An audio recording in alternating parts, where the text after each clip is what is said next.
Hello, friends, and welcome back to Hey Adora, your Queer She-Ra podcast. I am Princess Jenny, she, her. And I am Force Captain Aria, they, them. Yes, welcome back, Aria. I'm so happy to see you again. I'm so happy to be here. Thank you for inviting me. Yes, it's so great to be back with old friends. In fact, it's only been like 3 weeks since we've seen each other. Yes. Do you want to tell the people where we last saw each other? We last saw each other at Buffy Prom. It was so incredible to be at the high school where Buffy was filmed. Yes. And thank you so much for introducing me to such a beautiful community.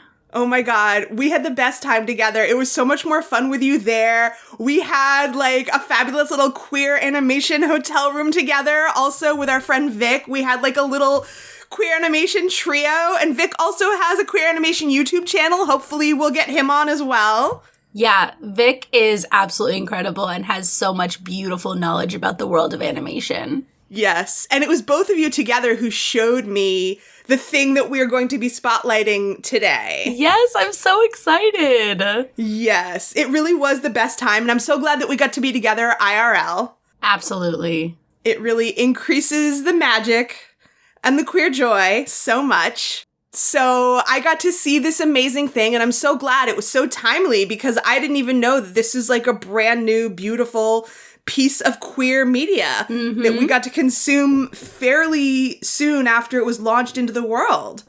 Yeah. It's only been a month now since Pretty Please I Don't Want to Be a Magical Girl has come out. The little pilot I think animatic. It's been a little bit more than a month because, you know, the posting date that I saw was February 28th, 2025. Okay. Which means it's been like a couple months, but still, I mean, that's like nothing. Yeah, exactly. I just want to be accurate. I don't want people to write in and be like, actually, it's been, you know, it was this date and it's this many weeks, and so you're wrong. You know, that's just very true. For clarity's sake, for the people. No, it's good. So this is an animatic. Do you want to tell people what an animatic is? Yeah, so first of all, this is a great thing that you can just find free online. It's a quick 11-minute episode, very much in the kind of realm of Steven Universe and Adventure Time. So they have, I mean, so much happens in 11 minutes, as it always does.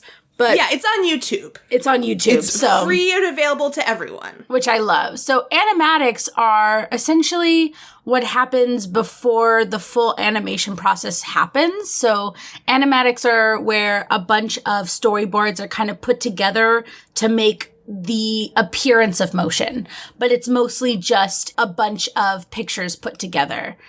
So there is some animation element to it where you see things moving, but a lot of it stays very still, and it's very only the small movements that are the most important. Yeah, it's like the step between a storyboard and a full animation sequence. It's like that little bridge between. You know, it's like a flip book almost. Exactly. It's a flip. I love that. It really does feel like a flip book.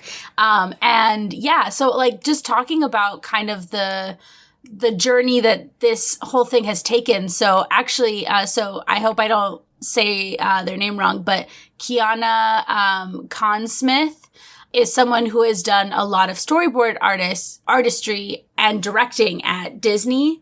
And yes, has worked on a lot of really wonderful projects and actually has started developing a following based on certain art that they have been like sharing with the world, that she has been sharing with the world.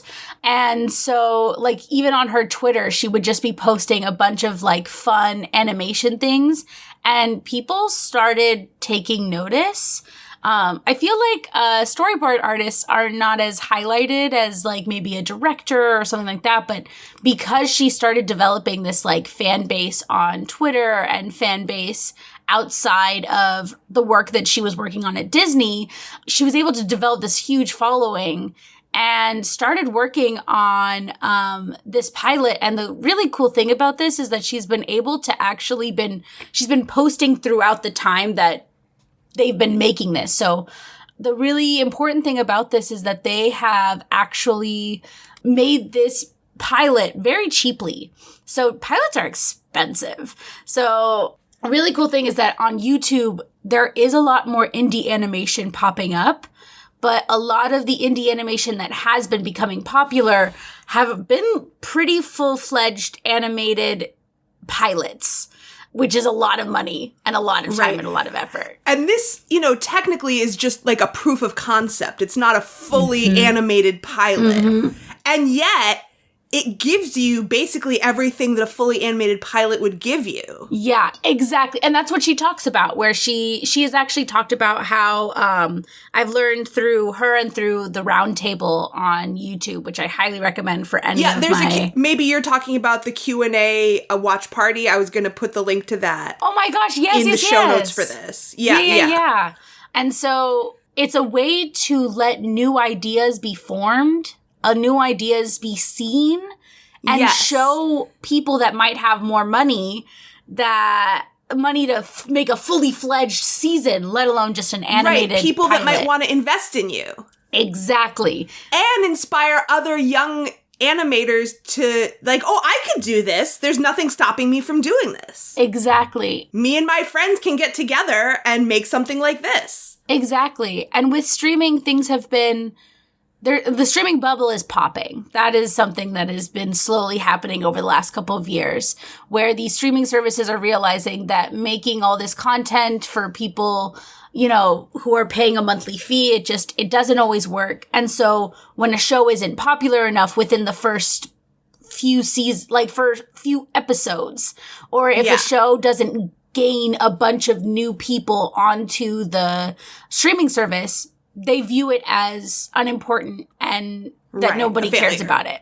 Right. And so there used to be a long history of shows being created that maybe weren't as popular being moved to later times. So say shows used to be moved, they were at a prime spot, 6 p.m. or 7 p.m. And then they get moved to a later slot or something like that. Yeah, 10 p.m. Exactly. But that allowed them to breathe and allowed them to gain their following, allowed them to find their footing. Because we all know that sometimes the beginning of a show, Jenny, you mentioned that you're non-linear in a lot of ways. Finding your way to the point where the show gets its footing is a really great place to start. Yeah. I did not like the beginning of Winona Earp. I didn't see Buffy from the beginning, but I'm not sure if the the first episode of Buffy is a real grabber, but the first few episodes are a little wonky. A little bit. Yeah. I'm not someone who gets grabbed by the beginning of things necessarily. Exactly. And that's what a lot of people feel like. And that's why, these shows were able to find their footing and find their following. And then a lot of times shows were moved from the later slots to the prime slots because they started getting a following. Right, when they're gaining traction. Exactly. But now with streaming, that's not the possibility. And with animation, animation takes a lot. If you're going to do animation it's very labor intensive. Very labor intensive, very time consuming. And very costly. And so the fact that Kiana has decided to make this an animatic, I think is really important because she was able to get it out there faster and be able to gain a following. And now I'm looking at it now. It has I think 3.4 million views. 3.4 million views. Yes, it does. And that's within, 3 or 4 months? I think less than 3 months, because February 28th is basically March 1st. Yeah. So, and we're recording today, it's not yet the end of April. Yeah. So that's a little less than 2 months. Yeah. So the fact that this is out there, and first of all, everything about this episode is absolutely incredible. And the comedy, the timing, she's got some incredible voice actors. Yes. Which we will get into. Some of these people have been working for decades. Mm-hmm. The actor who voices Zira, was on She-Ra. Really? Was the voice of Flutterina and tall mayor wife from Alberon. There's a tall and small mayor wife. Yes. And I remember talking when we were like, oh, the voice of Flutterina is also the voice of tall mayor, and those characters are so different, and we laughed about it. That's hilarious. But her voice, how some voice actors have multiple names that they use, Grey Griffin is also Grey Delise, and so her credit at that time was Amanda Celine Miller, and so I didn't recognize her right away when I was looking at her name in this, Bennett Ibarra. But then when I was looking at it again, it said that she was on She-Ra, and I was like, wait a minute. And so now her voice credit is both of those names on She-Ra. Oh, that's so cool. Yeah. I love that. And she was also Sailor Jupiter on Sailor Moon Crystal, which is the more recent Sailor Moon. And she was also a character I'm not familiar with, Boruto Uzumaki on Boruto Naruto Next Generations, which I'm not familiar with. But so Kiana mentioned that character was the inspiration for Zira. And so when she was able to cast the actor who voiced that character, it was like, whoa, convergence. That is so cool. Yeah, because she also had this, like, following who was able to, you know, they were able to see so much even before the animatic was able to be created, which really, like, provided us with the opportunity to let it shine, honestly. Let this entire episode shine. Right. Because even though Kiana isn't, you know, like a heavy-hitting director or a heavy-hitting person in the animation world, she's still been working in this field for 7 years. And so she knows people and she has connections. It's funny, when I was looking her up and being like, well, who is this person who made this thing? I found out, first I was like, oh, she was born in 1997. That's the year I graduated high school. No big deal. And then I looked more closely. It was actually, she was born exactly 2 weeks after I graduated from high school. Womp, That's so funny. I think that would have bothered me a lot more like 10 years ago. But at this point in my life, I'm in my final form. Yes. It's cool. It's cool. You know, I want everyone to be awesome and succeed, and it's all good. Exactly. No, I love that. And I like that, you know, Disney is such a big hitter in the animation industry. And, you know, that's not always my favorite thing because they don't always produce or always keep around really good shows, unfortunately. But it is a hub of talent. And a lot of animators flock to Disney because we don't have an indie animation industry that's strong yet. But things like this make me hopeful for the future of animation. Yeah. And Amphibia, which we will hopefully get to when we're done talking about this. Like, I continually am like, how can this be a Disney production? It blows my fucking mind, honestly. So we'll circle back to that. Yeah, I feel that way about that and about Owl House. I'm like, Disney made this? Really? That's wild. Yeah. So shall we start talking about Pretty Please, I Don't Want to Be a Magical Girl? Yes, please. Should we talk about our girl, Aika, a normal girl of average talents living an unspectacular life? I love Aika. Aika is I think when I look at Aika, I do feel a lot of Luce from Owl House. Very loving, very excited. Mm-hmm. And I think that the start of this is just so perfect of like, you know that something is definitely off because she's just like, I'm just a normal girl. And you're like, so excited to go to school. Yeah. McSchool, Memorial School. Exactly. And also, first of all, I always love a character excited for school as someone who is always like wanting for kids to love school and wanting for kids to enjoy that like learning. I loved school. I loved school too. And I always felt a little bit weird and like the code switching around having to pretend to be less enthusiastic about school than you really are. I personally never learned that code switching, and so people would be like, I didn't either, but that sense that you're supposed to try. Yeah, I was like that moment when she finishes the quiz and she looks around and realizes not only has no one else finished the quiz, but everyone else is like suffering. And she kind of looks and she's so innocent and she's like, oh wait, I'm not in sync with my peers. And she's like, I too am still working. And she like pretends to still be writing. And my heart just like swole and broke in that moment. And I was like, oh honey, I feel you. Yeah, it's that feeling of, you're having such a different experience from everyone else. And like, I mean, I feel like as someone who is on the spectrum, I definitely like feel that so hard. Yeah. Like I never learned it either to code switch around that, but it was just like such a fumble. Yeah. And sometimes for me growing up, like I would feel something was off. I'm like, I think I did something that I wasn't supposed to do. But like a lot of times I couldn't even tell what it was. I'm like, I don't know what I did wrong, or I don't know why everyone seems, miserable. I mean, personally, I loved school, but I did hate tests, so I feel the, I love her. She's on the desk and she's going, kill Zira. me, Zira. Zira just being like, kill me. I'm like, that's me, Zira. Every time there was a test, Zira. But every other time in school, Aika. So let's go back a little bit. I don't necessarily want to go through beat for beat. Yeah. But I love her first meeting with Zira at the door.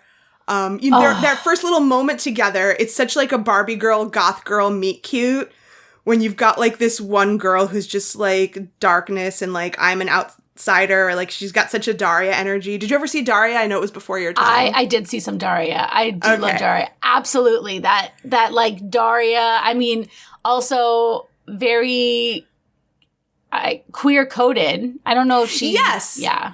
Yes. Very queer coded, but so like, that's the point. It's like she's got like this Barbie girl, Daria girl energy. And so if they were straight coded, it's like they're supposed to be enemies. But since they're queer coded, it's like, oh, they love each other. And I love the awkwardness of Aika. I think that it really, I've done stuff like that where she's like, oh, yes, go forward into the school, please. Yes, exactly. Because she has no idea how to exist in this space, but she has total enthusiasm. Exactly. And I love the flow of everything because in 11 minutes, you have to have like every single scene has to have such a purpose. Tight. It's so tight. Everything just flows one thing into the next. Yeah. Because then, she leaves the quiz. She finishes the quiz. She sees Hoshi floating in, little star buddy. And she's like, oh shit, I've been found. And she's like, I gotta run. Yeah. And then, of course, this is another moment that I am horrified by the American public school system. Because she's like, oh, I gotta go to the bathroom. And the teacher's like, well, you can't leave until you finish your quiz. Because I went to an independent school where we were not treated like we were in a pre-prison industrial complex. What a concept. Like, yeah, if you have to go, you don't even have to like raise your hand and ask. You don't have to interrupt the flow of the class. You can just get up and go. And it's understood that you're not like making a break for it. You're probably just getting up and going to the bathroom and you'll be back in a minute. Yeah. And I think that goes to like this country, even just like ignoring body signals. I've been thinking about that a lot. The idea that you should have to be at war with your body for some sort of like punitive reason because like you haven't finished your quiz. The idea that you can concentrate on your schoolwork when you're urgently having to go to the bathroom. It's just so fucking insane to me. It's, and I think that it even follows us into the workplace. I just leave and but like people are like, oh, you left during a meeting or something like that. And it's like, yeah, I had to go to the bathroom. Like, I'm not gonna be in pain to continue working. That's so fucked up. Yeah.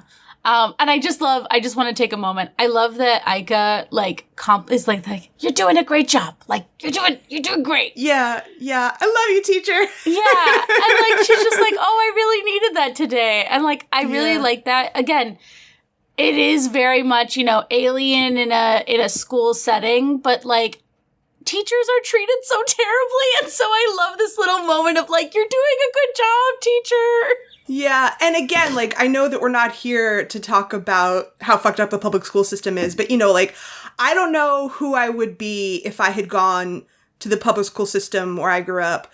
The disconnect, and, I grew up in Providence, Rhode Island, and so it was mainly founded by Quakers, and so we have, like, awesome independent schools that dramatically predate the existence of the public school system. That's cool. And I was so lucky, again, to have a scholarship to go there, because my parents didn't have money. And I think, and if we have time, when we get back around to Amphibia and Heartbreak High, I will talk a little bit about the fact that I finally started to realize I might be autistic in my 30s. Because growing up, I was able to escape all of those walls I would have crashed into in the public school system because I had such a loving environment that encouraged kids to do their own thing, as long as it's reasonable. I didn't crash into any of those unreasonable rules and ridiculous things that I would have had a problem with. Yeah. Oh, that's... and so my teachers were really loving. Teachers and students treated each other like whole human beings, what's a radical concept, Like, I had kind of a rocky home life, but my teachers all were aware of that and treated me with love, and I could talk to them about what was going on at home. As soon as I was old enough to babysit, I did a lot of babysitting to get me out of my house, and I was a lot of my teachers' first babysitters. when they had babies. So because a lot of my teachers lovely. married each other and had babies together. And I would go to their houses and babysit their babies. And it's like we were a real intergenerational community. I love that. And it was really beautiful, and it kept me safe. Yeah. And that's why community is really important, is to make sure that, because not everyone's home life is okay. And so, like, finding that other aspects of community, that's amazing. I'm really glad that you had that. Yeah, yeah. And, like, when I was in middle school, that's when my parents got divorced, and it was, like, it was really messy and awful. It was not, like, a best-case scenario divorce. And my advisor, spending so much time with me after school that year, he's like, should we start a club for kids with divorced parents? And I was like, yeah, that's a great idea. And so we just did it. I love that. And there were no hoops to jump through, you know? It's not like, oh, well, you have to go through the administration and you have to sign this form. It's like, yeah, let's just do that. So we just did it. I actually have it, one of my tattoos is from my school. I have this lion's paw with a flame in the middle. The flame is from the school crest. Our school motto is the spirit giveth life. And so the idea is that the flame nurtures you while you're at school, and then you feed your flame out into the world when you graduate because you've been nurtured by it. That's beautiful. Oh my God. I know. I'm really grateful. Yeah. That I got to have this experience, and I realize how special it is, and that it's fucked up that most people don't get to have an experience like that. Yeah, because they're, stuck in classrooms where they're not even allowed to go to the bathroom. Yeah, yeah. Exactly. Anyway, so Aika tries to flee to the bathroom to escape from Hoshi, but Hoshi will not be denied. And I just love that, again, we have this little magical star creature with a halo and wings, and it's ethereal and magical. And the first thing that it says is, get off that dirty ass floor. Yeah, I just also love the drama of Aika. Like, I think that she has that, like, dramatic, like, aspects to her. Because she is a normal 15-year-old. Because she is a normal 15-year-old. I love this interaction, because the really cool thing about this episode is that it really shows it doesn't tell.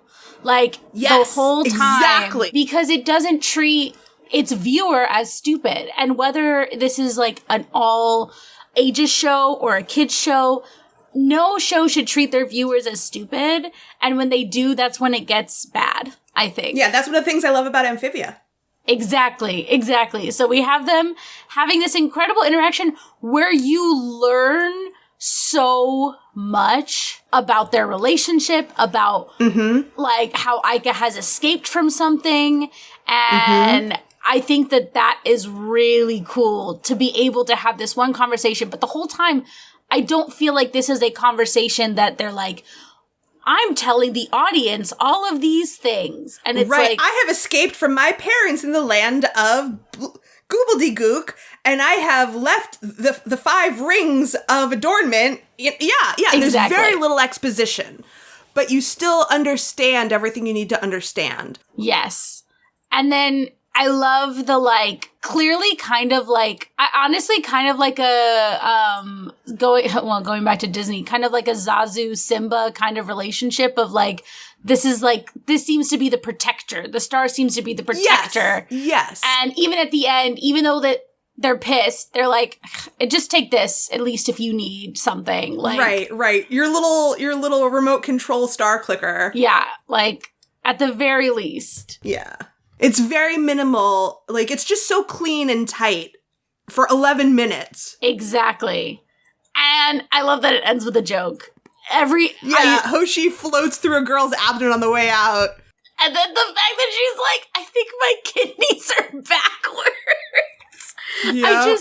It's so quick, it's so fast, and it's funny. And the comedy beats just don't stop. They don't stop. And I loved that about this animation, because it really did treat everything so tightly. And yeah, anyway, I think that's excellent. Yep. And then we move on to this lunchtime scene. Oh, not the lunchtime scene. Which is the crux, obviously, of the whole thing. And, we have more great comedy before we get to the action. Because Aika wants to sit with her one new friend, but Zira cannot fathom that someone wants to sit with her. Yeah. Also, I read in one of the fandom wikis that Zira's pronouns are she, they, even though it's never made explicit in this animatic. I love that. I love that a lot. So we can call Zira she or they. Oh, I love that. Well, so Zira can't fathom that someone wants to sit with them, and they have this incredibly cute conversation that I'm going to try and see if we can clip and drop in here. Hey! Thanks for helping me earlier. Can I sit here? Is that a no? Me? You're asking me? Yeah, but it's cool. I, sat down before I asked, and now it's weird. I'll just go. No. You can stay. I'm just not used to people talking to me, is all. You see, I'm kind of a loser. Wow! A real-life high school loser! Because Aika is just so cute and fucking awkward. She comes up, she's like, hey, can I sit with you? And Zira just doesn't say anything because Zira just doesn't believe that Aika is talking to them and does that sort of double take of looking like, are you talking to someone behind me? Like, Is there someone else there?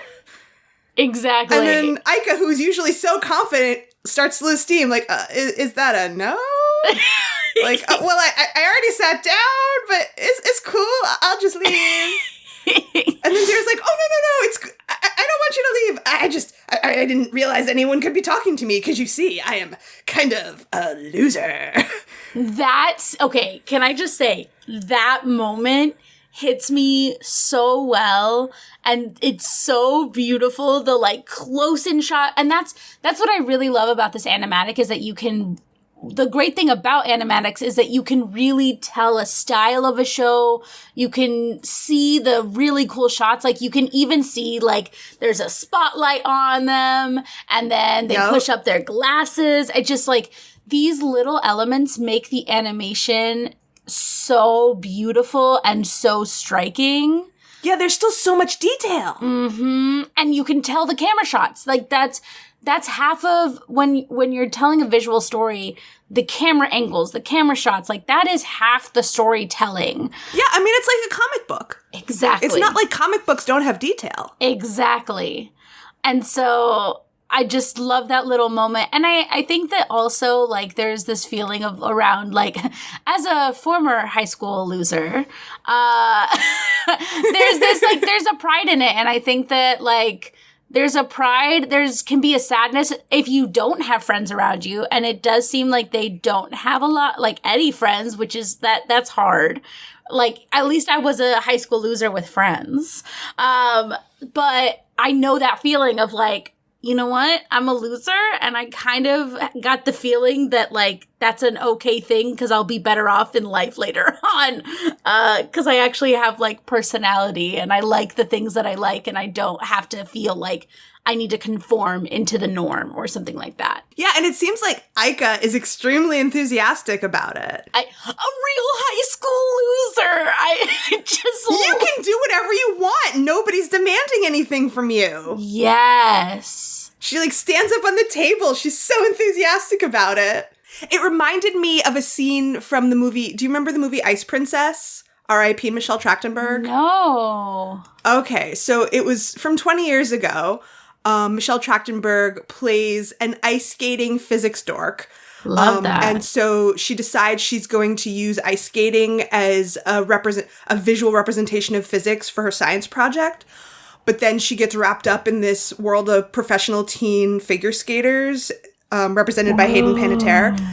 And so she gets pulled. It's sort of a version of the geek to chic trope, but it's a really good movie. And so there's a scene when she's in the high school hallway talking to Hayden Panettiere, and Hayden Panettiere is, this high school professional teen figure skater who is the popular girl, of course, and Michelle Trachtenberg is the geek loser physics dork. And so Hayden Panettiere's character is basically saying a version of you don't really want my life sucks. I think your life is actually so much better than mine. And so Michelle Trachtenberg is you think I have a life? And Hayden Panettiere says, yeah, I know you do. You have friend time and TV time. Like, you can do what you want because you're a loser, and so nobody expects all this crap from you. Yeah. And she's like, I wish I had your life. That's so cool. No, I have not seen that movie. It's I'm gonna a great watch movie. It. You should check it out. On my list now. Yeah. But yeah, and I think that, like, we've already, like, talked about in this episode that, like, Aika has a lot of pressures that she has run away from. Exactly. And so they have, so it's this, I know they've already technically met at the front door, but I feel like this is their moment, you know, because when Aika says, nice to meet you, friend, and Zira does the whole bubbly pink background thing, she's like, friend? And that's another thing. This is very much anime. This is very inspired by anime and that kind of, like, glittery in the background. Of course. And then in the next moment, they go on to discuss Zira's manga, Moon Sailor. And remember that Zira is voiced by someone who voiced a character in Sailor Moon. So it's just like levels upon levels of manga references. Yeah, I love that. I love Moon Sailor. And I love, you look at it and, like, it's Sailor Moon. Like, you could just, it's literally just Sailor Moon. But I mean, they're not trying to be subtle. No, it's Moon Sailor. And I think that, you know, when they're like, I know it's childish, or they're like, it's like one of my favorite mangas, like, they talk about, they're like, oh, it seems childish sometimes, and this, like, embarrassment. And it's like, no, you don't have to have that embarrassment, because you're a high school loser, you can truly be passionate and truly love things that aren't popular, or like like the popular kids don't like these things. Yeah. And of course, Aika is totally down with the manga. She just doesn't want to be reminded of magical girl stuff that she is fleeing from. Yeah. And it's like, magical girl is such an interesting conversation in this. Please, I don't want to be a magical girl. Yeah, because it's real in their world. It's real in their world, and it's not a fantasy. Oh, one thing I did think that was interesting is that Aika did know what manga was, so I was like, okay, so if Aika knows what manga is, has she been on the Earth? Has she been... Yeah, we don't know to what extent, like, are all magical people on Earth and they're expected to just carry out these responsibilities on Earth, and that's the part that she's been fleeing from? Do they normally live somewhere else? We don't know all the rules, the magical rules of this universe. Exactly. But I think that that's definitely on purpose, because she's definitely leaving us wanting more. Yeah. I mean, I don't expect to know all the magical rules of this universe in 11 minutes. No, absolutely not. But, yeah. But now we get to the real good part. While they're discussing the manga, something happens that Aika thinks is a fire drill. Which she gets excited about. Yeah, she's like, ooh, is this a fire drill? Why is everybody running? What's going on, She gets excited about this. I was like, this is hilarious. Yes, but it's actually a super lame teen bad boy bad guy looking for Star Guardian, Guardian of the Stars.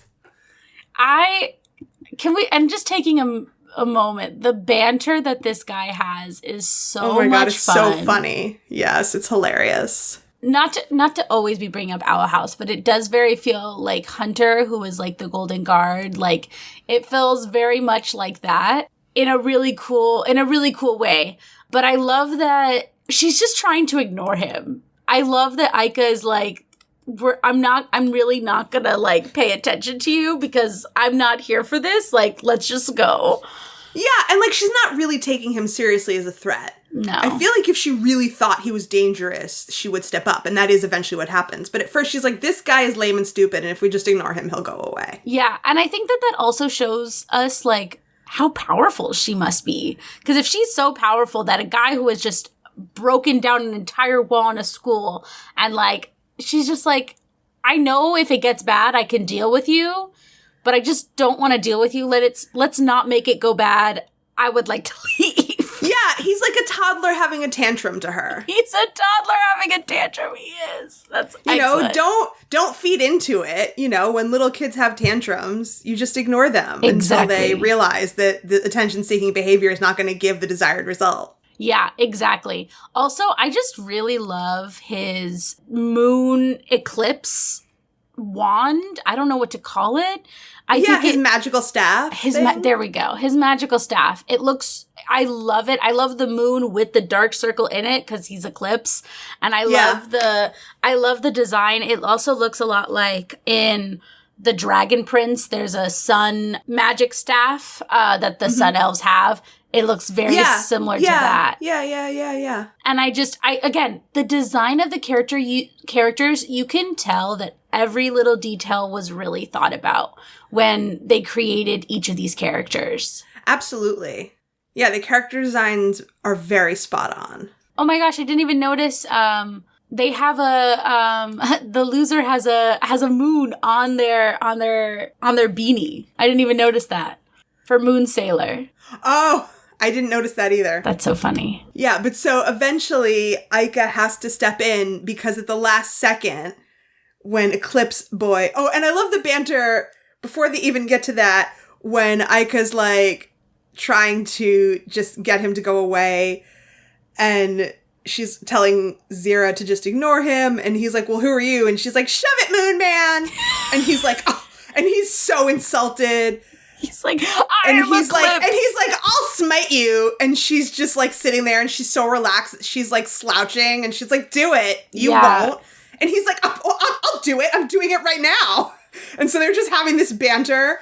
And while they're having this banter, and Zira has no idea that the actual superhero is right there and that the stakes are actually not that high. Mm-hmm. And so Zira's like, all right, this is my moment. I got to step in and protect my friend. And so Zira steps in and is like, don't hurt my friend. And so then Aika actually has to power up. Exactly. And I really love this moment because Zira has never had a friend before, has been reading all these mangas about what friends do and what friendship is. And you can tell that they know what to do in this moment because of the mangas. And they're like, these Magic Girls mangas, we step in front of our friends and protect them from the villains. And I love that moment of it's very full circle and very much like media affecting their lives, which I think is really cool. Yes. And I thought that it was just such a beautiful moment. And you can tell how emotional Zira is because she finally has a friend. And I think that you mentioned earlier about them being queer-coded, so they're friends. Like, usually they would not be friends in maybe other situations or other media. But I love the bond between these two, fabulous characters immediately. And, we always need more stories about friendship. That's what I believe. Absolutely. Fucking-lutely. And especially, it's funny, queer-coded characters not assumed to be instant love interest just because they are queer in a way that makes them, like, theoretically sexually compatible. Exactly. I remember a conversation I had with my mom once when I was really young and when I had first started listening to the Indigo Girls when I was, like, 14. And my mom saying something about, like, how she just assumed that they were lovers. And I was like, I really don't think that they are. And she's like, oh, but they're both lesbians.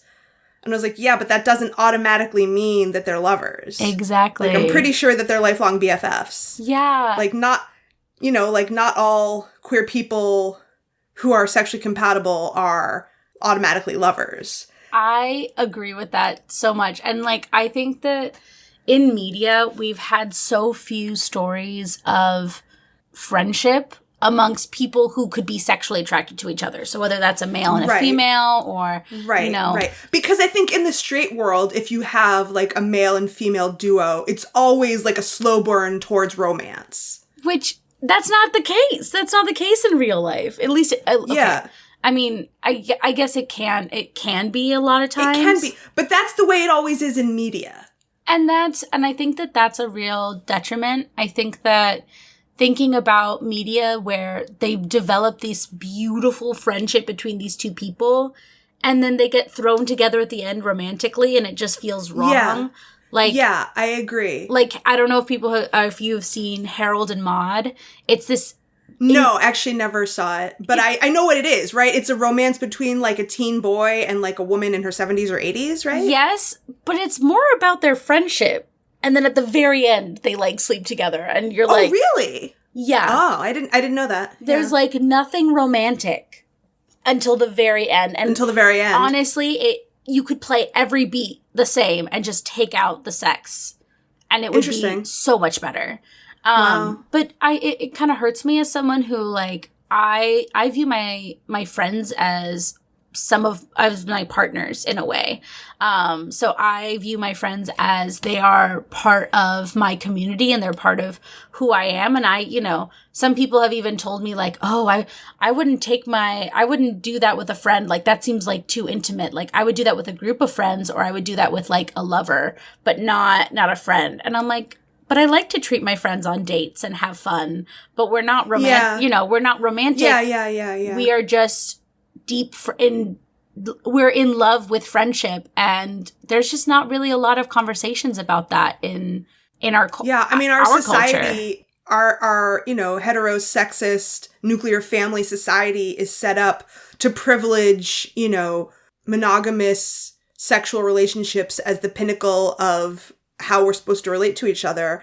And, for me, like, I have hardly had any romantic relationships in my life. And part of that, I think, is because I'm demisexual and it takes a lot of trust and foundational work for me to feel comfortable in a sexual relationship. Part of it is because of trauma. But, friendships have been a lot more foundational in my life. And the idea that that's wrong or that shouldn't be or that I'm missing something fundamental in my life, like, or that I can't put that much love and trust and work into my friendships that, all of that, I think, is bound up with capitalism. Yeah, I agree. And I think that, the lack of representation in media is something that would make you feel that way, right? Like if you constantly see all these connections and you're like, well, where are the friend connections where they, protect each other? I think that's one of the many, many, many, many reasons that I love Miyazaki is because he makes movies where he talks about it. My favorite quote is, I make films about girls who will fight for what they believe in with all of their heart. They may need a supporter or a friend along the way, but never a savior. Right. You said that, I think, in the last episode we made together. Yes, yeah. I will always say that quote. It is the most important and quote. I really loved it. Yeah. And that's something I loved about Amphibia, too. Mm-hmm. Yeah. Is that there are no central romantic relationships. It's all about the power of friendship on like a really deep level. And I know that She-Ra is about that too, but She-Ra also does have some important romantic relationships. And I'm not saying that that's a bad thing. No. I think it's important on She-Ra, and it's, even more profoundly central on Amphibia. Yeah. Well, I mean, in She-Ra, personally, I think that Bo and Glimmer are friends, and then towards the end, they're like, I love you, and they mean it in a romantic way, and then... Yeah, like, they're a romantic relationship in the future. Yeah, which I like, again, like, I was like, oh, but why? Like, why can't they just be friends? Like, I'm fine with them getting together. I think that that's lovely, but if it wasn't for the constant pattern of, like, all of these friendships always turning romantic... especially between an AFAB and an AMAB. Yeah. I mean, in theory, we don't really know the details. They could have a platonic, like, ace romantic relationship in the future. We don't really know. That's true. That's very true. Like in Heartbreak High, I know we're jumping ahead a little bit. There's Darren and Cash. And Cash is ace, but he's not aromantic. Yeah. He wants a romantic relationship without sex. And of course, it doesn't work out for them because Darren is very sexual. But in theory, you could have a relationship where people are ace, but not aromantic. That's totally fair. Yeah, absolutely. But I think it is my disappointment in it was the fact that it's just a pattern of like, it's like there's no... Everybody's going to couple off eventually, you mean? Exactly. That's what I mean. Yeah, I understand. Just like how Glimmer, eventually had to get skinny when she grew up. Yeah. Yeah, I understand that too. Yeah. But going back to Pretty Please. Yes, let's not skip over the most important scene of this fabulous gem. Because Aika is about to stand in her power and turn into a magical girl against her wishes because she's got to save her friend. Yeah. And I love how meta this is when they're like, they even say like, oh my gosh, is this your magical love interest? Which I think is really funny. I know. And she's like, ew, no. And Moonboy's like, haha, yes. I know, exactly. And I love how excited she gets for the transformation. And the fact that Zira, you mean? Oh, yeah. Yeah. When Zira gets... Because Aika's not excited. No, Aika is very not excited. The fact that Aika poofs and you just see the dress. Because, I mean, in She-Ra, there's a whole transition. In manga, there's a whole transition. In this one, the whole transition that Aika's excited about is the detransition. And I love that, like, this whole time up till now, Aika's just been this bubbly, happy, cheerful person. And as soon as she has to be magical girl, her face is like... Meh. She's so annoyed and like slouched and like, oh, this sucks, but I'll do it because I have to. Exactly. And her face even looks different at the transition where her eyes are completely changed. Her facial expressions are completely changed. It's like, this is not... Like, they just do such a good job showing that she is now super unhappy about having to do this bullshit. Mm-hmm. And then Zira, who's been the miserable slouchy one, is like, are you gonna do the magical girl transformation? So, like, they do such a good job showing their personalities and, like, how they respond to these situations. Mm-hmm. It's almost as if they've kind of switched. Throughout the school day, Aika was this excited, like, ooh, this is amazing. And now Zira is the one who is all excited. Yeah. And so now Hoshi comes back, and so now we get this one scene that's fully animated in full color. Now that Aika has transformed. So now we get to see that they're both black. They're both black girls. Which that moment, I literally had to pause. I got so excited and so happy because you can't really tell before that. Well, but the cover screen shows the full color image. So you knew that it's coming. Yeah, I hadn't. For some reason, I hadn't registered it. It just clicked and happened. I think it was like on my next on and I just didn't see their color. Okay. And I got so excited to see two non-white leads in a show. Like, that's why there's always, like, I was in awe. I know. I know. It's fucking awesome. Yeah. I think that it was such a beautiful moment. And it has nothing to do with their characters. And that's another thing. It's like, it's not like... They are not making it very clear in this that they have to be black. Like, they're not, like, referencing... Yeah, no, nothing... There's been no hints in the black and white about their race. Exactly. Because usually I feel like in media, when a character doesn't have, like, conversations about themselves being a certain race or a certain sexuality or a certain... the default is white and straight. Right. So getting to see that was... just so exciting. Yeah, it's very powerful. And the anime, I think that it was really smart to have this be the one where it's fully animated. And I was really excited to see that there was at least a little moment of full animation because it truly gives the viewer an idea of what the show could look like. Yeah. Oh, of course. It's like shining a spotlight on, like, I don't know, it's like if you're making a meal for an investor and it's like, all right, you only have this much money and you're going to make them, 5 tasting dishes and you can only have one be with the finest ingredients and everything else will give them an idea of what you can do. You're going to have one thing that's going to be with the most top shelf chocolate and the finest sea salt and the finest, European butter, like all of the best ingredients to really show them what you can do with these top shelf ingredients, even though you're a great cook and you can make anything delicious. But this one dish is with the best ingredients and they're going to be fucking blown away. I'm a chef, so this is the first metaphor that I jumped to. It's a good metaphor. So it's, yeah. So, yeah, I mean, it's an incredible spotlight to throw on it. Yeah, and I think that they chose the right scene. I think that they did. And then the fact that, she turns her magical wand that clearly, it's like Hoshi pops in and clearly through Hoshi, she has the power to turn her magical wand into anything. And she turns it into a fucking lead pipe and just beats the shit out of him. I love that. And I even, and just the Aika is like, yeah, this is kind of, Zero's like, Zira's like, wait, you don't have like a magical star beam or something? Yeah. It's not even that she's disappointed, she just can't understand. She's so confused. And Aika's like, I guess I do. Like, I could do that. But a lead pipe to the shins? That's just reliable, baby. And I love the dropping of the pipe and it hitting Moon Man and his legs going up.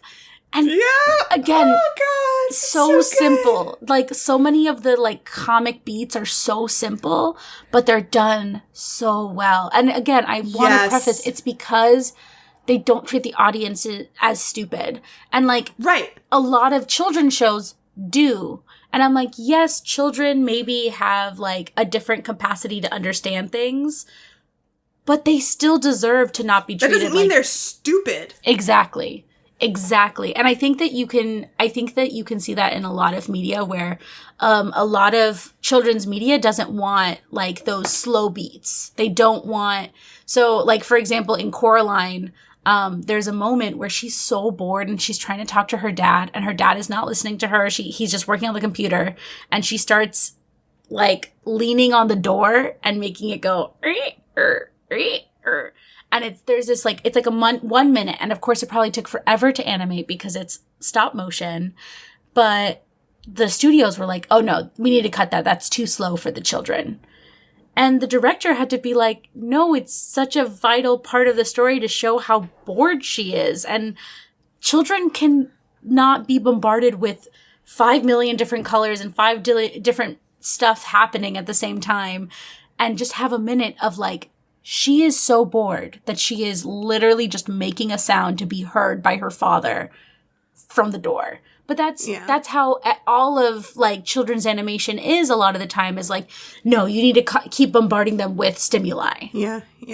And I mean that move towards bombardment, it's like, no wonder kids have shorter and shorter attention spans. When I was in grad school, I have a master's in media studies. I don't remember which class this was, but I remember at one point learning that the average TV commercial, the amount of cuts, now, and of course this was like 2007 to 2009, so this was not like now. But so the amount of cuts in, the late aughts versus like 20 years ago, 30 years ago, it used to be like, and we would watch commercials from like 20 years ago, 30 years ago versus now. It's like the amount of cuts our eyes used to seeing. It used to be like so much slower. And now it's like we're used to seeing a cut every like 5 seconds. It's like, of course we have shorter and shorter attention spans. Exactly. And that's not to always bring it back to Miyazaki, but to always bring it back to Miyazaki. Yeah, please. So Miyazaki often uses what he describes as ma, which translates to emptiness. So it's a moment that allows the characters and the viewers to breathe. So, for example, in Spirited Away, the very classic Ma scene that's my favorite Miyazaki movie. It's so good. But it's the first one I saw. Yeah, well, it's an excellent one. But the famous Ma scene in that one is when Chihiro and No-Face are traveling on the train. You get some world building because you notice that but there's no explanation as to why the people are there, why they're kind of shadowy. And it is truly just a moment for the viewers and for Chihiro and for No-Face to have this moment of like, whoa, we've been going on this crazy journey, and it's that emptiness that allows people to process and allow people to really reflect on what they're seeing rather than just going on to the next scene and going on to the next part. So I really like that there might be more and more of a push for this kind of like slowness in children's media or slowness in all ages media because it's important to the story. Yeah, because that's when you have to sit with yourself also. Exactly. Because, all those fast cuts, that's preventing you from checking in with yourself. That's just constant distraction. Exactly. So I love this. I know that there's not a lot of, or any ma per se in Pretty Pretty Please, I Don't Want to Be a Magical Girl, because I mean, it's too short. It's 11 minutes. Yeah, but yeah. I do think that it's not like, it doesn't always feel like a bombardment, which I really appreciate. No, it's not a bombardment. It's, you know, every choice is made with precision. Mm-hmm. Exactly.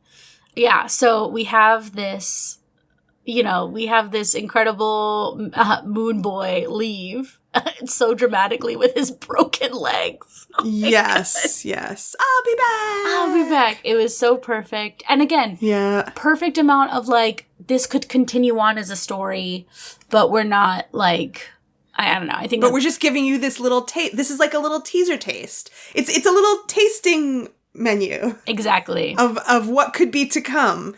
And after, you know, he poofs out, we have this great moment because then the bell rings and now they're back to their normal lives. And so Zira's like, ugh, class. And Aika's like, yay, class. Which I love. And I love that even she's like, you know, you're a black magic girl. Because she really like, I think she really points it out. And like, I think that there's such a long history. I know that's right. Right? Yeah. And I seriously am like looking at this and thinking about, you know, the black magic movement started, I believe, like more mainstream in the 1970s. I could be wrong.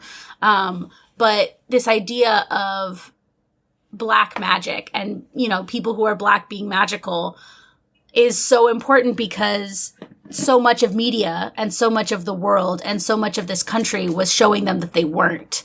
And so having these movements where it was like, but actually we are, was so powerful. So the fact that even in this like small little animatic, they're like, you're a black magical girl. Like, that's amazing. Yeah. I think that was a lovely little moment. It is. It's wonderful. Everything about it is wonderful. Yeah. And then, of course, we get Aika's real magical girl transformation back into her average girl of normal talents self that she's super excited about.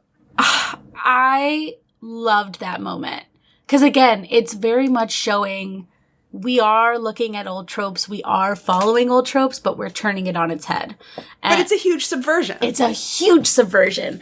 And I think that also, like, recognizing even a little nod to how magical we all are, you know, like as our normal self, like as the, you know, ordinary person going to class, like we are in ourselves magical. And so we're not just, this isn't just a show that's emphasizing the magic of like the supernatural, like the magic girl, but also just like how magical we all are. That's true. Which I really love. That's true. And then we get a perfect little hook that leaves the door open for a bigger story. You know, we end with little Moon Boy popping into his other little realm where his evil mistress is waiting to threaten him and be like, oh, we'll get her next time. Bye. Which, you know, just perfect. I think it's a perfect little moment. I love that you see the face of the villain just barely. Yeah. And yeah, I think it's And she looks a lot scarier than Moon Boy. Oh, she looks a lot scarier. Obviously, she has to, because Moon Boy's not scary at all. Moon Boy is not scary, even though he tries. He tries real hard. Yeah. He's entertaining, though. Yeah. And then we have the credits. He's like you know, Uncle Skeletor. Bah! Yes, exactly. Exactly. Just like, you're not scary, buddy, but that's okay. You're trying. Yeah. Yeah, but at least you provide some entertainment. Exactly. So, and then the closing credits are even great. The song, and it's full color, and it's got Aika and Zira, you know, stargazing together. Yeah, I really love that. And there are only slight movements throughout the credits, but it's all very important, very beautiful. And just, you can see, they're just laughing together, pointing at the shooting stars, and the song is beautiful. I agree. I think this is a great start. I really cannot wait to see where this goes. Yeah, I have no doubt that this is going places. Kiana is going places. Yeah, and I think that this is the moment where, like, you know, what do we want animation to look like in the future? Because these big animation studios have shown that they can make some really good stuff. They really can. But a lot of times, I mean, if you listen to Dana's experience on Owl House with Disney, they had a real rough time. They had a really terrible time with the executives. And so this is a really wonderful time for us to be like, okay, what do we want animation to look like? How can we as viewers, how can we as consumers, can we support these smaller animation projects? And there are a lot popping up. TikTok is a great way to see some of these, like the journeys. I know that there's one that I've been following called Boxtown, and they've been developing their whole animation and been even doing auditions on TikTok and things like that. So I think that, honestly, I think this is just a reminder that us as the people who are consumers, but even the people in the animation industry, YouTube and all of these other platforms are providing spaces for people's stories to get out there and for creative stories. I am so tired of remakes. I am so tired of sequels. I want new stories, and this is a great way to get them. Same, dude. So if people want to follow and find new stuff, like you're saying, like TikTok, YouTube, do you follow like an animation tags? Yeah, honestly, so the Roundtable is on YouTube. They're really like tuned in to what's happening in animation. Actually, they were the ones who told me that this was happening because I haven't been on TikTok very often recently. And they were like, oh, let's talk about this. Let's talk about the new animations that are happening in the world right now. And that's how I found out about this one. So is that a group that's just called The Roundtable? Yeah. They're called The Roundtable. Cool. They're on YouTube. Highly recommend them. Cool. But they've introduced me to... Is there a link for that we could put in our show notes? Yeah, I got you. Awesome. We'll put that in our show notes, folks. Yes. And again, just keep an eye out. And you could even look up like indie animation. There's so many different ones. We'll make sure to put a more detailed list in the show notes because I have a few other ones that I can't think about. Fantastic. Yeah, it was such a great experience for you guys to show me this while we were hanging out in our hotel room at Buffy Prom, smoking weed, talking about cool shit. And you guys were like, oh, have you seen this? And it's this great thing. I was like, let's just watch it now on our giant hotel TV. Oh, it was so lovely. Yeah.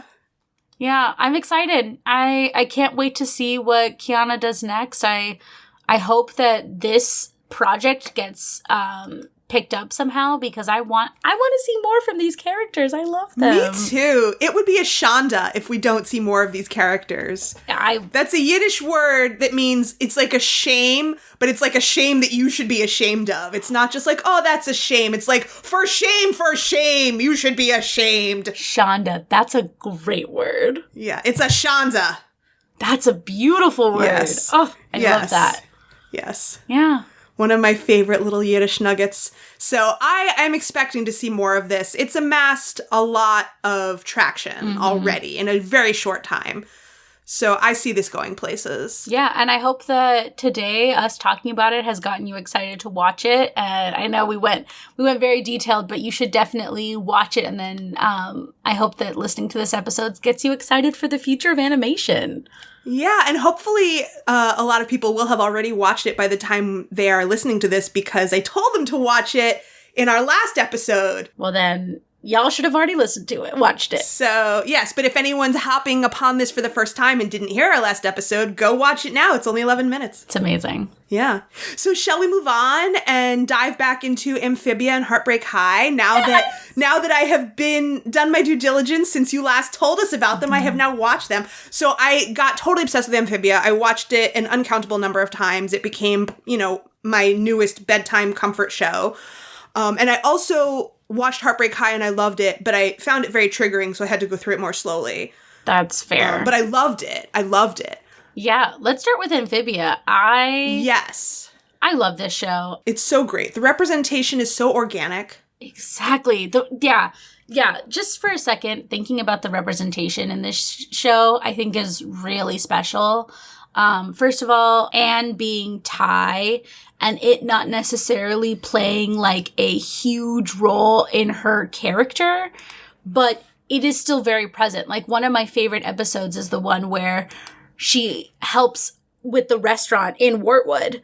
And she's like, yeah, my family and I, we own like a Thai restaurant. And it's such a big part of who I am. Like, it's very lovely because it's not the forefront and it's not the only part of who she is, which tends to be what we've kind of talked about, where it's like that's been kind of the norm in a lot of representation. But instead, it is just a piece of who she is, but it is still a piece, and it is still brought up, and it is still discussed. I think that that's really cool, that it is a part of who she is, and it's mentioned, and it's brought up as a big part, but it's not the only part. Yeah, I really just love how you can just tell that, like, behind the scenes, the writers and creator of the show are Asian people. It's not just a bunch of white people being like, how do we clumsily weave these facts into this character? It's like, we all understand, you know, how this works because we are this also. It's like, we don't have to weave it in because it's already there. Exactly. You know, like, one of the episodes that I really liked was in the 3rd season when they're all back in the human world in LA, and Anne brings the planters to the Thai temple for market day. And she's like, okay, well, you guys, you know, I have to help my parents, you know, with our restaurant stall in the marketplace, but you guys can just have some free time and just do whatever. And so each of them, you know, Hop and Sprig and Polly go find something that they're all genuinely interested in, and they're super into it. And Sprig is like, oh, I'm going to play soccer with these guys. And Hop is like, it's silent theater, and, you know, you're getting in the way. And Polly, you know, finds Thai language school with all the other little kids. And she's like, well, I haven't been to Thai language school before, but I watched Mrs. Boonchoi's entire Thai rom-com collection. And they're all genuinely integrating so seamlessly because they have been with this family who they love. And it just makes sense to them in an organic way. Like, it's not weird. Yeah. And it's not out of place, and they're not like just some random white people being like, how can I be of service to your culture? Exactly. And it comes from this love. Like, they're really showing the love that they have for the culture. Like, I love seeing as a theater person myself, I do love Pop-Pop's, like, love of theater and, like, the way that it's represented throughout the show. I think it's really beautiful. But seeing that in other cultures and getting really excited about it, I think that that's beautiful. And it's done, as you said, it really is done so beautifully, seamlessly.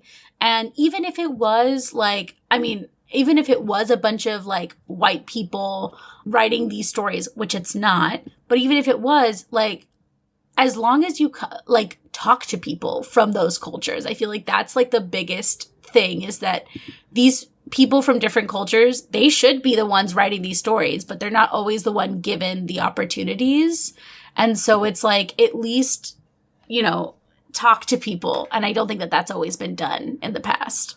Right. Like, even little things like close to the end of season 3 when they're escaping back to Amphibia and Anne's parents are there and they hand her a backpack of like stuff that's like a care package. They're like, oh, we've had your care package ready to go. And you can sort of see what's in it. And there's a bag of shrimp chips. Like, Anne's parents aren't going to give her potato chips. They're giving her shrimp chips. Yeah. And it's just a tiny thing, but it's like every little thing, you know, that's just, again, it's like subtle integrated stuff. It's like, this is their culture. They don't have potato chips in their house. They have shrimp chips. And why shouldn't they? Yeah. I completely agree. Like, so for example, in like the Marvel movie Shang-Chi, I remember watching it, and there's this one moment when he walks into an apartment and they have a close-up on his shoes because he's taking his shoes off because, ooh, this is a East Asian household and you have to take off your shoes. And it's like this thing that's like thrown in your face in like, in this way of like, this is representation. We are now going to show you Asian culture. Yeah, exactly. This is how it works. Yeah. And it's just like, you could easily just have a shot of the whole apartment and just show him in the background taking off his shoes, but not make it a big deal. Right. So I think that that's what Amphibia does so beautifully. I love that. I love that there aren't like, I mean, there is Sprig and Ivy. Mm-hmm. They're like a romantic kind of couple, but besides that. But they're frogs. Yeah. But and they're 11 years old. They're 11. It's more of a friendship than anything. And then everything else. It's like a cute little tween couple. Exactly. And then, you know, they hold hands. They do hold hands. And then the rest is just about friendship and about family. There's General Yunan and Lady Olivia, the lesbian newts. I love them so much. And the voice actor who voices General Yunan is Zira Fazal, who voices Mara on She-Ra. Are you serious? That is so cool. I am. And I love General Yunan. I am General Yunan, Scourge of the Sand Wars, Defender of the... she says her whole title every time she enters the room. It's so funny. She's one of my favorites. She's a great character. I know, I love her. Yeah. Yeah, and then other than them two, there's also the IT girls back in LA. They're girlfriends. And, again, they don't clobber you with it. The first time we encounter them, it's Polly looking at their YouTube page, and she says, two girlfriends who love robots. But after the word girlfriends, they have a little pride flag. So it's like, we're very clear that they are lesbian girlfriends, not just, hey, girlfriend. Yeah. And they're two BIPOC girls. One of them is Asian and one of them is Black. Yeah, I think that the representation in season 3, so I'm someone who... I love STEM. I love females, AFABs in STEM. I love all of that kind of representation. And the fact that there is not a single AMAB scientist in this whole entire show. So the third...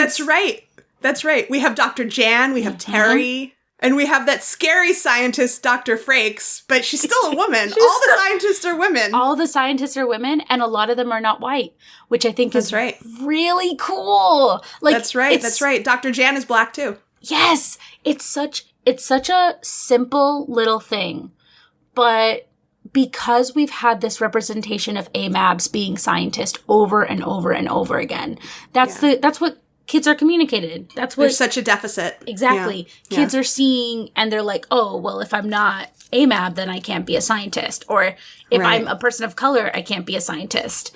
Right. So the fact that there's this little simple, all of the scientists are these badass people who... A lot of them are queer. A lot of them, I think that's amazing. Having those two as... robotic specialists, and I love that Polly gets so into them. It's just it's beautiful. It is beautiful. I'm in awe. And then in terms of the queer representation, they have RuPaul in the 3rd season, basically just playing a cartoon version of himself. Yes. Which is amazing. Himself as, a government agent alien hunter. Yes. Basically like RuPaul in the role of Fox Mulder. Exactly. And he's like, I'm not going to hunt any aliens unless I get kombucha on tap from the government.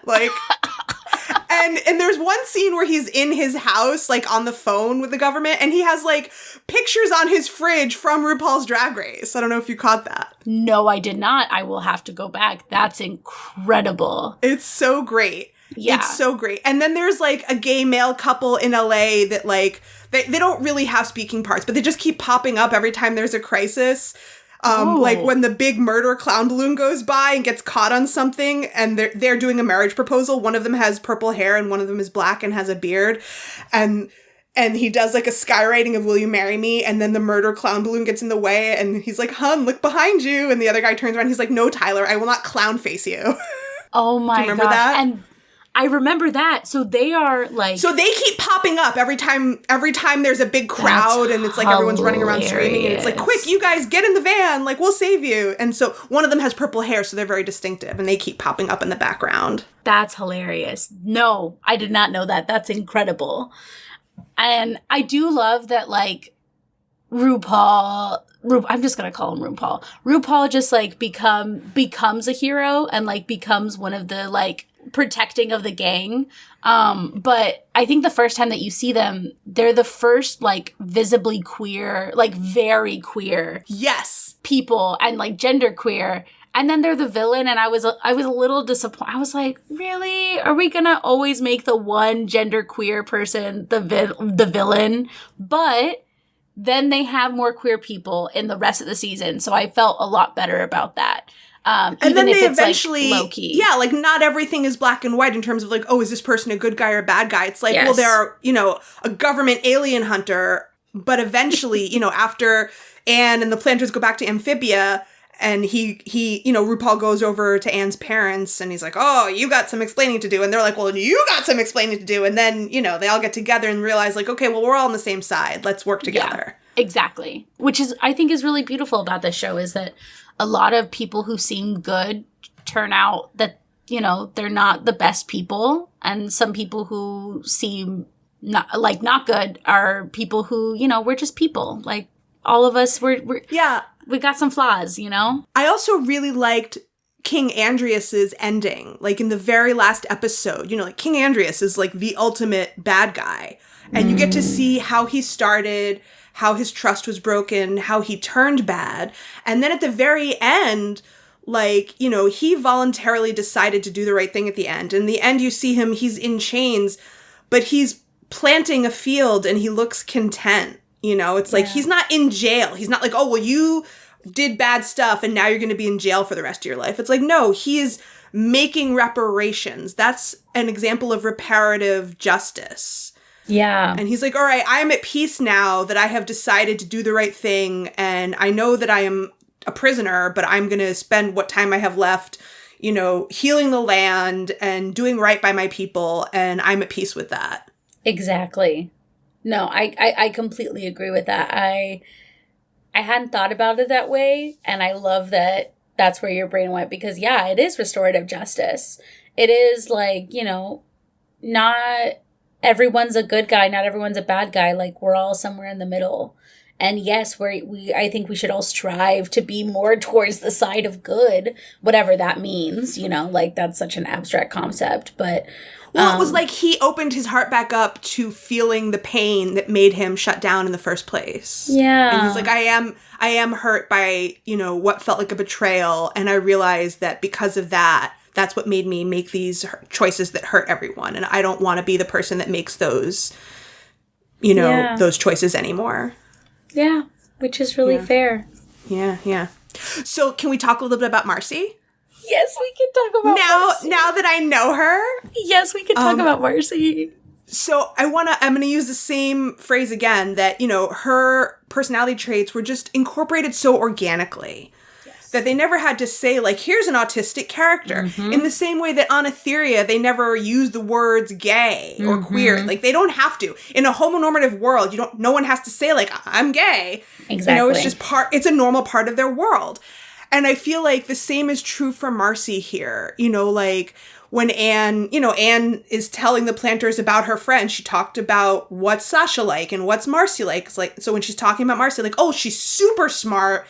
And she sometimes struggles. She doesn't use the word hyperfocus, but basically saying, like, oh, she struggles with hyperfocus. Like, you know, she'll be playing her video game and she totally tunes out her surroundings to the point where she might walk into an open locker. She might slip in a puddle. And Anne feels like she has to watch out for her friend because she's afraid she's gonna, you know, like, fall into a manhole because she's so focused on her video game. Yeah. But she's so good at everything. Anne also feels intimidated by how smart Marcy is and how good she is at everything. So it's not a question of, like, oh, this person is just a liability. Mm-hmm. You know, it's always a mixed bag. Like, she loves her friends, both of them. Like, they both have good qualities and bad qualities. Yeah, and I think that one of my favorite, there are a few parts, I love Marcy so much, and I love who she is and how she's represented. I think that I love that one of the biggest storylines with Marcy is Anne. You gotta believe that I know that I can be oblivious. I know that I can hurt myself, but, like, I can take care of myself. And I think that can be sometimes, like, a really hard thing when you find these, like, beautiful people in your life who want to support you, who want to make sure that you're not falling through manholes and things like that. And that moment of, like, them telling you that, like, they worry about you and they love you, but they know that you know what's best and they know that you're going to do what's best for you. It's this level of trust that I don't think that a lot of people on the spectrum, or even a lot of people with, like, certain disabilities, really get. And so feel like seeing that moment where, like, Anne and Marcy kind of have this, like, come together and, like, hey, by the way, I feel, you know, like, you're constantly trying to take care of me, but I can take care of myself. Like, I've been living without you taking care of me, and I have done all these really great things. Like, I love your appreciation. I love your care, but I got it. Yeah. And Quinny went through a similar thing with her girlfriend Sasha in Heartbreak High. I mean, their relationship was not healthy. But like early on, they were at a party together and Sasha was like going through a thing where she's like, well, I can't do drugs because you can't do drugs. And so, you know, obviously, you know, I have to look out for you. And Quinny was like, well, I never asked you to do that. It's up to me to manage myself and it's up to you to manage yourself. Like, I'm not a child. Yeah. And so, you know, they went through similar types of power struggles over like, you know, the neurotypical person just assuming that they have to be in a caretaker role without communicating, without asking. Yeah. And I mean, that's kind of also what Katra's asking for a lot of the time is like, I didn't ask you to save me. Like, you know. Yeah. But I think that it's a really beautiful moment. And I love in all three of those shows, like when the other person finally realizes like, oh, I can look out for you and I can be there for you, but I don't have to take care of you. And I think that that's a really beautiful sentiment. Right. And just boundaries and communication and overstepping. Exactly. But they show that communication so beautifully in all three, honestly, and I think in a lot of them. In like so many ways, like especially in Heartbreak High and in Amphibia, they show that like conversation of like, you don't need to take care of me. You know, you just got to be there for me. Yeah. Yeah. One other character I wanted to touch on in Amphibia is Sasha, because I spent a lot of time trying to think about, like, why do I like Sasha so much? I love Sasha. Because, like, I thought about it a lot. It's like, I don't really super identify with any of the characters. Like, there's aspects of each of them that I connect to. Yeah. But I don't, like, really identify with any of them. It's like, so why do I like Sasha so much? Part of it is that she activates my, like, angry bad girl that I want to protect kind of thing. But there's something more than that. And I realized I really like her gender expression because, like, she's the one on the surface who's, like, the most femme. Mm-hmm. You know, she's the head cheerleader. She signs her name with, like, little nail polish emojis. But she's also, like, the one who exemplifies strength. Like, the three of them, you know, when they eventually go to the three temples, Anne is compassion, Marcy's intelligence, and Sasha is strength. Mm-hmm. Like, physical brute strength. She's dual-wielding swords. And so, like, when she is, like, getting into it and, like, you know, standing in her power and fighting, you know, and Meph has mentioned this early on when we were talking about Shira. You know, when she is, like, sweating and working hard, she's not cute and pretty. You know, she has, like, veins bulging on her forehead and, like, sweat dripping, and she's, like, grunting and, like, planting her feet really far apart in a way my grandma would not approve of. Yeah. You know? She's like, ugh! You know, like, she is, like, not giving a shit about being ladylike when she is being strong and fighting and dual wielding those swords and, like, you know, being a crazy fighter. But she's also still, you know, when the situation calls for it, going to be cheerleading on the sidelines. Exactly. You know, it's like she encompasses all of that. Yeah, and she wears a skirt through, I think all of her costumes contain a skirt, which is this, like, kind of nod to the fact that, like, just because she's doing these things doesn't mean, like, she is very secure in who she is and, like, she gets to just be. And I don't think that a lot of, like, female characters always get that option. And getting to be angry. Oh, yes. And like, still hold on to being, like, I'm still femme and I'm all of these things. Exactly. Like, you can be feminine and angry and powerful and sweaty and gross and, like, all of these things. I totally agree with that. I think that... And her redemption journey is locked up in that because she has to learn to ask forgiveness and to forgive also, like, all of it. Yeah.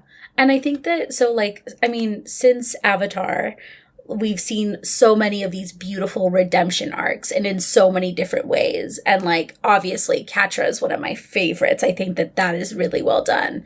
And I also think that Marcy's is done really beautifully because she, you know, she is a friend, but even when you look at the like clips of their past, you're like, God, Sasha's a bad friend. Like, Sasha is that mean girl, like, I'm going to push you into doing things you're not comfortable with. I'm like, you know, and she is not a good person. And the way that they, like, reveal that too in Amphibia is so cool when she's like, yeah, well, obviously, like, yeah, we're just going to capture them. It's like, whatever.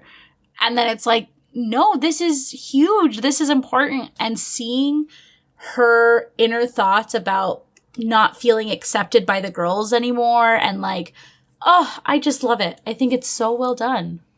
It is. It's wonderful. It's a really wonderful show. Yeah, and I mean, I've never watched the season 2 finale or the season 3 2-part finale without crying. Yeah. They're deeply affecting. Even though, like, a lot of the rest of it has a lot of comedy value. Exactly. It's not like She-Ra where you're like, every episode is like choking you up. Yeah. There's a lot of great comedy. There's a lot of great guest stars in terms of the comedy. Tony Hale, Whoopi Goldberg, George Takei, Wallace Shawn, so many great guest stars that will make you laugh. But then, like, when they want to make you cry, they will make you cry. They really will. Oh my God, I love Whoopi's character. She's like the... Yes. Mother Ohm. Mother Ohm.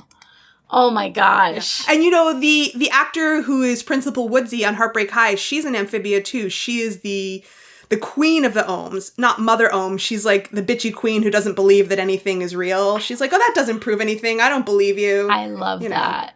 The one with the Kiwi accent, obviously. Obviously. Yeah. Oh, yeah. It's a great show. I think that, again, this is definitely one of those shows that I'm like, this was Disney? I know. It's so hard to believe that Disney could make something like this. Yeah. And I think that they are like continuing the storylines a little bit. So they did just announce that they are continuing the storylines through comics, which is exciting. Yay. Yeah, and Anna Akana is the voice of Sasha. I know that you don't really know her. She's a YouTuber. She's someone who I have enjoyed over the years. She does relationship advice where she like role plays and she does all the different parts. So she dresses like a dude when she's, and she just does all the different parts herself. And she does political commentary also. She's very cool. I love that. Yeah, I think it's an excellent show. I think it's something that, it's a show that it took me a while to watch. I think people kept talking about it, and everyone was also talking about it in terms of Owl House because there's a lot of there's some light crossover stuff.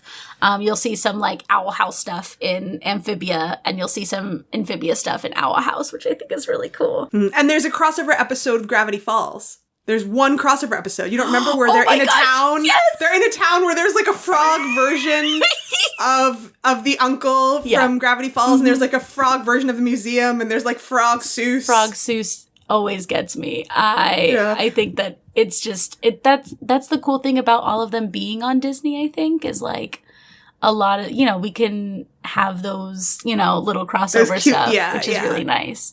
But I think it's a really great show. I think that everyone should definitely, if you, are able to, definitely checking it out. Yeah.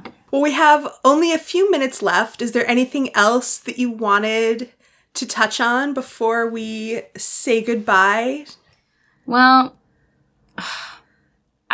there's a part of me that wants to talk a little bit about, do you know about the whole thing with Disney and the Disney Plus subscription stuff?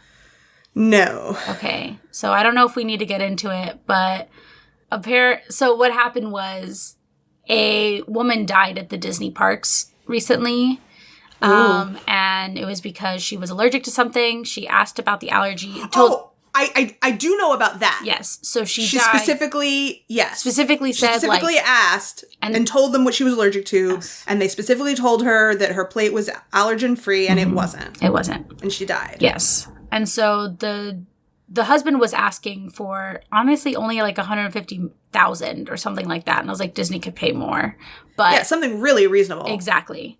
But then Disney took it as an opportunity to say, oh, by the way, if you have ever signed up for a free 7-day trial with Disney, if you've ever signed up for a Disney account, in the terms and conditions, you have signed away your right to sue Disney ever. It's fucking crazy. So when I say, go watch Amphibia, I'm excited, but I'm also like, if you haven't already signed that waiver, if you haven't already done that, don't.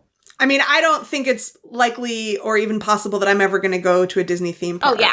Absolutely. So, good to know. But people should know about this. Yeah, it's just good to have this information. That is so fucked. Yeah.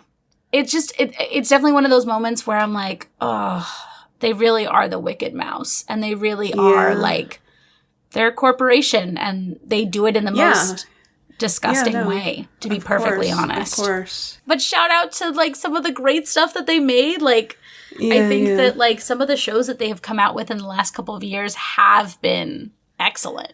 I mean, I'm not really giving, like, Disney, the corporation, credit for Amphibia. Like, you know, some smaller production company made it and Disney funded it. Really? Oh, no, I did not know that's that. what I'm... No. That's what when I say you know, it's like, I'm just assuming. I'm not saying, like, oh, you know. It's just, like, that's how it is. Like, with all of these productions. Yeah. It's always, like, a smaller production company makes a thing. Yeah. And then the giant corporation funds it and puts the final stamp on it. Like, that's always how it is. Exactly. You know, it's like N.D. Stevenson made She-Ra. Netflix didn't make She-Ra.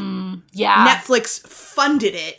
And, you know, it's like Netflix is the thing that you have to push through to get all your creative decisions greenlit. Yeah. It's not like Netflix is like, yes, we love you. We are going to support your creative vision. You know, it's not like that's how it works. Only. Can you imagine? That would be so beautiful. Yeah. So it's not like I'm giving Disney all the credit for everything we just discussed. Oh, no. And Disney is like the thing that you have to push through to get your creative vision done the way you want it. And rather than being like, oh, well, we have all these notes that we want you to change because we are, you know, the money and we make all the final decisions, blah, blah, blah. Yeah, I agree. And I think that it's such a beautiful show. And I'm really glad that we've gotten Amphibia. Like, I think that it's such a beautiful show. It's about these 3 strong, powerful girls who have 3 very different experiences in the same world, which I think is really powerful. And I love that the journey is about finding each other. Yep. And coming back to a friendship after dealing with strife and trouble with that friendship and not feeling like they're on solid ground and finding their way back to each other and forgiving each other. Yeah. And I think the forgiveness is really powerful because, I mean, I think that that's another part of Marcy's character that I really like, of, like, her fear of change and how... Yeah, of course. What lengths she'll go to protect... You know, to not have to change. Yeah. Which, I mean, I feel that as, like, someone on the spectrum, like, change is hard for everyone, right? Yeah, but of course. When it can destroy your routines and it can destroy all of these things that you've built, it can be so scary. And I love the road of redemption for Marcy. I think that seeing that forgiveness for Sasha, seeing the forgiveness for Marcy, but in a way that it's still earned. Like, it's not like of course. Oh, everyone's fine. It's so well earned and so well deserved. Mm-hmm. And you hear the inner thoughts and the inner complications with each character as they're trying to be redeemed, I think, which is really cool. Like, you really see that with Sasha when she's really trying and she's like, I'm trying not to be the old version, but, you know, being the old version of yourself, like, it is in your brain and it is such a road that you've gone down so many times that, like, changing the road and changing the path. It's comforting. Yeah, absolutely. Absolutely. There's one scene, I know we only have a few minutes left, in Heartbreak High that I had sort of bookmarked that was really relatable for me with Quinny, that really stuck with me. There's an episode where she is super excited because there's a book release event that she's been looking forward to forever. This is a book and a character that she has loved forever, that she has kind of built her personality around. Like, if you look at her room, you can tell this is a book and a character that she adores. And so she's dating this girl, Sasha. Not Sasha from Amphibia, different Sasha. And, you know, Sasha knows that Quinny is autistic and has somewhat tried to be loving and respectful of her needs. And so Quinny communicates to her incredibly clearly, this is what I'm planning to do today. I'm very clearly like, these are the things I'm going to do. I'm going to go to this event and this is my schedule. You don't have to come. I'm just letting you know this is my schedule today. And Sasha is just so unbelievably disrespectful throughout the entire day. Like, having been told you don't have to come, chooses to go with her and then, like, forces her to deviate from her plans at, like, every point. Yeah. And then gets mad at her. Yeah. And it's like, well, I want to go to the party and I want to go with you like a normal couple and I'm always sacrificing. It just says all this horrible shit to her. After, you know, having been communicated with so clearly And it's like, you were free at any point to go do your own thing. And I was fine doing my own thing. And somehow I'm the selfish one. Yeah. And when I made it very clear, like, this is what I wanted to do. These are the things that I, like, wanted today. Yeah. And it's like, this was such a special day for her. This one day, this one book release event. Like, you can go to a fucking high school party any weekend, every weekend. Like, and also, and if you love me and care about me, you should have, it's very clear that this is something that means a lot to her. And you weren't even asked to do anything. You were free to fuck off and do your own thing. Seriously. And like, again, Quinny communicated so clearly. And so, like, I still don't know for sure if I'm on the spectrum or not. I might just have a lot of, like, PTSD-related overlap. Like, I've had a lot of sensory issues my whole life since early childhood. When I was a kid, I was always told that I was too blunt and that I asked too many questions. And so I worked really hard to mask or change those things. Yeah. And so I've been really high masking my whole life because I was able to adapt to other people's needs. I bent over backwards to be accommodating to other people's needs. And so the other thing I really related to with Quinny was there's an episode where Darren is her best friend, who I also adore. And she's sort of expressing to Darren how exhausting it is to accommodate everyone else all of the time and live in this world, you know, constantly accommodating everyone else and living on everyone else's terms. And Darren is feeling put upon by that and saying, well, why don't you just stop? And Quinny's like, all right, fine, I will. And even just for a few days, just stops masking and lets everyone else see what it would be like if she wasn't constantly accommodating them. And I can't even imagine the amount of bravery and self-awareness and just guts and, like, knowing yourself that it would take to do that as a teenager. Yeah. I don't even know if I could do that now. It's hard. It's so hardwired into your brain. Like, I'm someone who has been slowly unmasking for the last couple of years. And it's definitely hard. And, you know, with a combination of, you know, trauma and, you know, and other stuff, like, it's really hard to stop accommodating people, especially, you know, I think as someone who is AFAB, like, being raised as a girl, like, people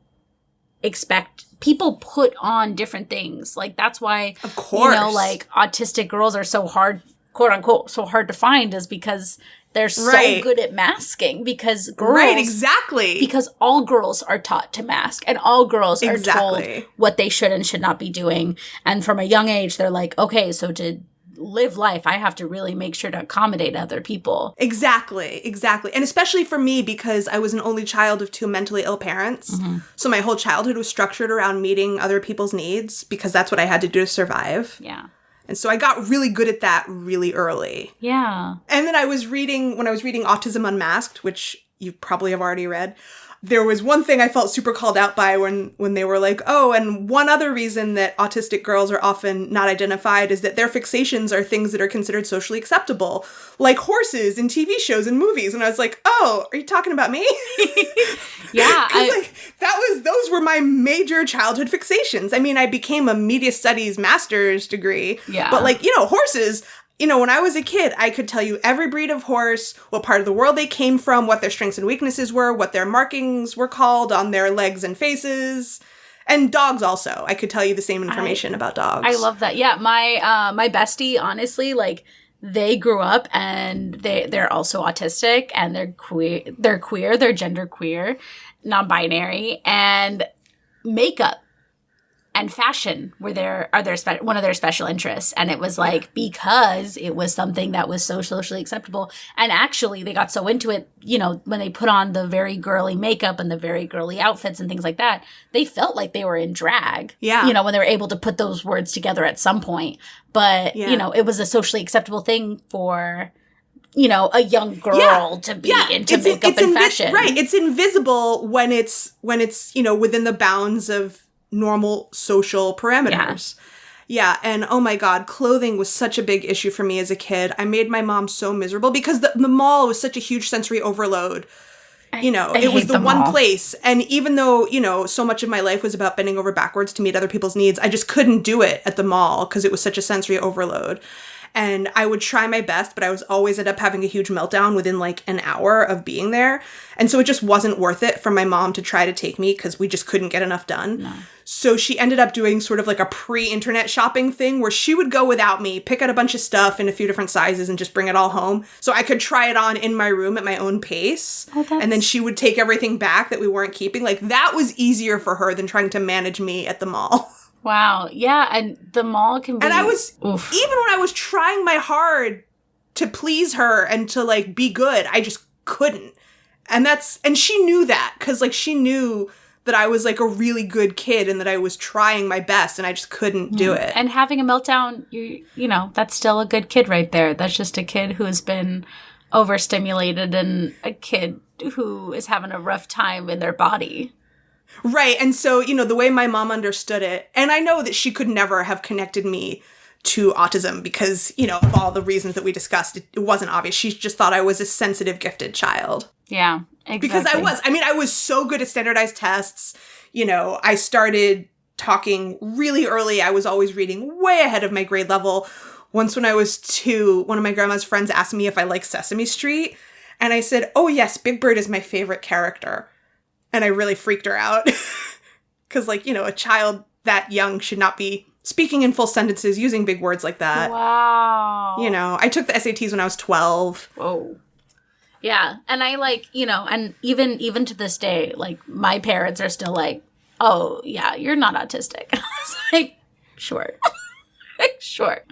Yeah. And I'm still not totally sure. Yeah. Because there's some things that seem like they really don't match up. And I'm like, maybe it is just a lot of overlap with PTSD stuff. And I feel like it doesn't really matter because I figured out stuff that helps me. You know, in the last 10 years, I've leaned a ton into sensory therapy stuff that's just helped me so much.